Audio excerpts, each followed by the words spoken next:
அன்பு நெஞ்சங்களுக்கு சஞ்சு மாஸ் வ்ளாகோட அன்பான வணக்கம். நம்ம இன்றைக்கி இந்த வீடியோவில் என்ன பார்க்க போகிறோன்னா, ஏற்கனவே பார்த்திங்கன்னா நம்ம சேனலில் ஒரு 2 வீடியோ கணக்கம்பட்டி கோயிலுக்கு போயிருந்ததை பற்றியும் கோவிலை பற்றியும் எனக்கு தெரிஞ்சதை போட்டிருந்தேன். இந்த தடவை, அதாவது இந்த வாரம் சனிக்கிழமை நான் வெள்ளிக்கிழமை எங்கள் வீட்டில் இருக்கும்போது என்னோடய ஃப்ரெண்ட்ஸு ஒரு அக்காவும் என்னோடய ஃப்ரெண்டும் வீட்டுக்கு எதேச்சியாக வந்திருந்தவங்க என்னென்னா, கொஞ்சம் மனம் விட்டு பேசும்போது அவங்க ஒரு மாதிரி ரொம்ப கஷ்டமாக இருக்குதுங்கிற மாதிரி அவங்களோட பர்சனல் பற்றியெல்லாம் கொஞ்சம் என்கிட்ட ஷேர் பண்ணிட்டாங்க. என்னமோ தெரியலிங்க, எனக்கு உடனே அவங்கக்கிட்ட என்ன சொல்ல தோணுச்சுன்னா, கணக்கம்பட்டி வர்றீங்களா, நம்ம போயிட்டு வரலாம், நான் கூட்டிகிட்டு போகிறேன் அப்படின்னு சொன்னேன். சொன்ன அடுத்த செகண்டே பார்த்திங்கன்னா அவங்க 2 பேருமே வர்றோம்ப்பா, நீ எப்போ கூப்பிட்டாலும் சரி, நீ கூப்பிடு, நாங்கள் வர்றோம் அப்படின்னு சொன்னாங்க. நம்ம எடுத்த உடனே டைம் எல்லாம் சொல்கிறதுக்கு நம்ம ஒருத்தரோட முடிவு இல்லையா. அதனால் நான் எங்கள் வீட்டில் அவர்கிட்ட பேசிவிட்டு நான் உங்களுக்கு கால் பண்ணி சொல்கிறேன், நீங்களும் கிளம்பி வாங்க, போய் மனசார கும்பிட்டு வரலாம், எல்லாம் நல்லதே நடக்கும் அப்படின்னு சொன்னேன். அவங்க 2 பேர்த்துக்குமே பார்த்திங்கன்னா அவ்வளோ சந்தோஷம். இருந்தாலும் அவங்க 2 பேருமே ஒரே டயத்துக்கு எங்கள் வீட்டுக்கும் வரல.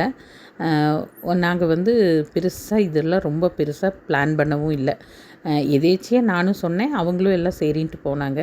அதே போல் எங்கள் வீட்டில் அவர்கிட்டையும் கேட்டங்காட்டி ஒன்றும் பிரச்சனை இல்லை, போயிட்டு வரலாம், போய் சாமி கும்பிட்டு வரலாம் அப்படின்னு சொன்னார். உடனே நான் அவங்களுக்கு கால் பண்ணி சொன்னேன். ஒரு அக்கா ஒரு கிராமத்தில் இருக்காங்க, இன்னொருத்தவங்க என்னோடய ஃப்ரெண்டு பக்கத்துலேயே இருக்காங்க. சரின்னு சொல்லிவிட்டு அதே மாதிரி நாங்கள் 3 பேரும் எங்கள் வீட்டில் அவரோட 4 பேராக கிளம்பி கணக்கம்பட்டி போனோம்.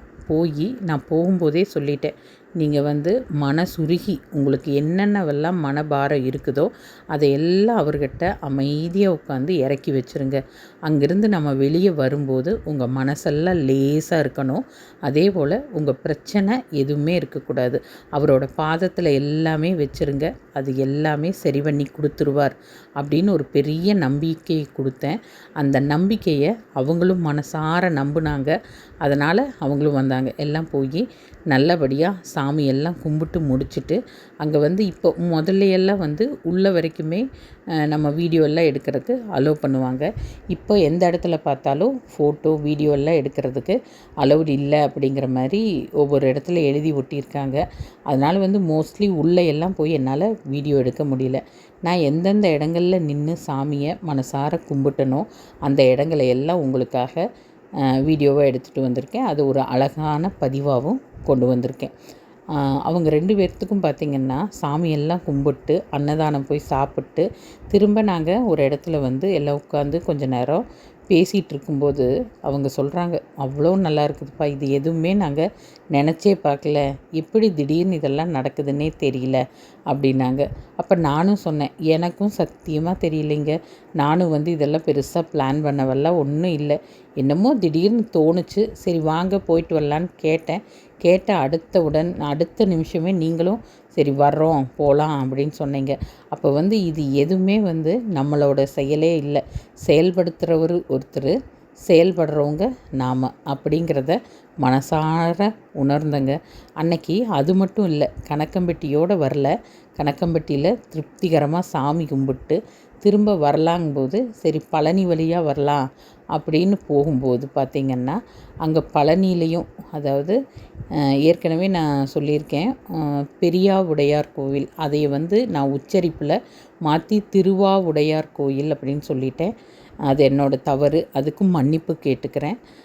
பெரியாவுடையார் கோவிலுக்கும் போயிட்டு அது கூடவே பெரியநாயகி அம்மன் கோவிலுக்கும் போய் எல்லாம் சாமி கும்பிட்டு ஈவினிங் தான் நாங்கள் பழனி விட்டே கிளம்புனோம். கிளம்பி வீட்டுக்கு வந்ததுக்கப்புறம் பார்த்திங்கன்னா மனசு அவ்வளோ ஒரு லேசாக இருந்தது. அவங்களுக்கும் மனபாரங்களை எல்லாம் இறக்கி வச்சு மனசெல்லாம் ரொம்ப சந்தோஷமாக இருந்தது.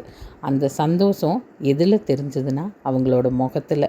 அந்த சாமியெல்லாம் கும்பிட்டு திரும்ப கார் ஏறினதுக்கப்புறம் பார்த்திங்கன்னா அதே தான் சொல்லிகிட்டே வந்தாங்க, இதெல்லாம் எப்படி நடக்குதுன்னே தெரியல, எல்லாம் ஒரு மேஜிக் மாதிரி இருக்குது அப்படின்னாங்க.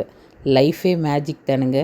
இன்றைக்கி என்ன நடக்கும், அடுத்த நிமிஷம் என்ன நடக்கும், எதுவுமே நம்ம கையில் இல்லை, எல்லாமே கடவுள் கையில் இருக்குது. நான் முழுசாக மனசார நம்புகிறேன். அதாவது நம்மளுக்கு அப்பாற்பட்ட சக்தி ஒன்று இருக்குது. அது நம்மளை வழி நடத்துது. நம்மளோட நல்லதும் கெட்டதும் நம்ம கையில் தான் இருக்குது. நம்ம என்ன பண்ணுறோமோ அதுக்குண்டான பலன் நம்மளுக்கு வந்துக்கிட்டே இருக்குது. இதோட வீடியோ முடிச்சுக்கிறேன்.